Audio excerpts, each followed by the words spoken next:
ရဲ့တမိုးဝကြောင့်အစားကိုဒီပိုင်းမျိုးရဲ့ခန်းနာလာတဲ့ GPS 2ပိုင်း Global Business Study ကြောင့်မှစတင်လိုက်ပါ ACCA Go Group Partner ကြောင့်ဖြစ်တဲ့အပြင်သင်ကြားရေးပိုင်းမှာလည်းကောင်းမွန်တဲ့အကြောင်းဖြစ်ပါတယ်နောက်ထပ် application fees ကလည်း free လည်းဖြစ်ပါတယ်ရှင်ဒီပိုင်းနိုင်ငံရဲ့ University တော်တော်များများကနိုင်ငံတကာတင်ယူမဲ့တင်ကြားပေးတာဖြစ်ပြီးတော့ကျောင်းတက်ရင်းနဲ့ UAE နိုင်ငံမှာအလုပ်လုပ်ရတဲ့plan တွေလည်းအများကြီးရှိပါတယ် PS 2ပိုင်းရဲ့အားသာချက်တစ်ခုကတော့အသက်အရွယ်သက်သက်သားချက်ရှိရပဲဖြစ်ပါတယ်သူကအသက်16နှစ်ကနေပြီးတော့65နှစ်အထိအသက်အရွယ်မျိုးစုံနိုင်ငံတကာကအကြောင်းသားပေါင်းမျိုးစုံစရှိတဲ့ပညာရေးလူလားသူတွေအားလုံးအတွက်ဖွင့်လှစ်မှာဖြစ်ပါတယ်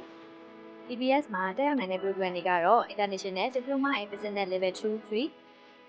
HND in International Business, IT, Cyber Security နဲ့ HND in Construction Management, ACCA စရှိတဲ့ program တွေကိုရွေးချယ်တက်ရောက်လို့ရပါတယ် English Language Requirement တွေနဲ့ဆိုလို့ရှိရင်တော့ IELTS က Super-G ကို Dwelling ကိုမှတ်က150ရရှိထားတဲ့ကျောင်းတွေချက်ထားလို့ရပါတယ်ရှင်အားဖြင့်ကျောင်းတက်ရင်းနဲ့ပတ်တိုင်းလုံးလုံးဆိုတဲ့လူငယ်တွေအတွက်လည်းဒီဘက်ကိုနိုင်20ထိလုံးနိုင်တာဖြစ်တာကြောင့်မလို့ tourism တွေပေါ်များတဲ့ဒီပိုင်းလိုနေရာမျိုးမှာကျောင်းတက်ရင်းနဲ့လောက်တွေ့ကြုံတွေကိုပါတခါရရှိမှာဖြစ်ပါတယ်